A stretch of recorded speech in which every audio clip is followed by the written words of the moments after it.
Il-ħidma ta' Malta fil-qasam tal-mart mhux trasmessibbli u s-saħħa mentali ġie mfaħħar waqt l-Assembleja Ġenerali tal-Ġnus Magħquda li qed tittella fi New York. Il-Ministru għas-Saħħa u l-Anzjanità Attiva Joe Etienne li jinsab preżenti ddeskriva l-mart mhux trasmessibbli bħala pandemija sikta li minkejja li jista' jiġi evitat dan qiegħed dejjem jiżdied.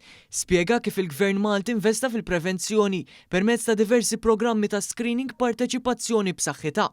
Aktar minn 70% tan-nisa ta' bejn il-50 u 69 sena jipparteċipaw fi screening tal-kanċer tas-sider waqt li madwar 60% tal-adulti eligibbli qed jagħmlu dak tal-kanċer kolorettali.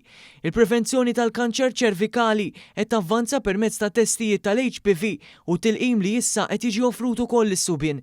Il-Ministru Abela semma wkoll il-ħidma fuq pjan nazzjonali tal-kanċer li se jespandi s-servizzi ta' screening u jdaħħal it-testjar ġenetiku kif ukoll inizjattivi ġodda dwar kanċer tal-prostita u tal-pulmun. U enfasizza li l-prevenzjoni trid tkun universali u aċċessibbli fil-waqt li s-saħħa mentali qed tiġi msaħħa permezz ta' investiment fl-ewwel għajnuna fil-komunità u fl-integrazzjoni fil-kura primarja. Qed niffukaw fuq strateġiji biex nipprevjenu dan il-mart ħalli ċ-ċittadini tagħna kollha ikunu jistgħu jgħixu ħajja sana, ħajja itwal b'inqas diżabilità.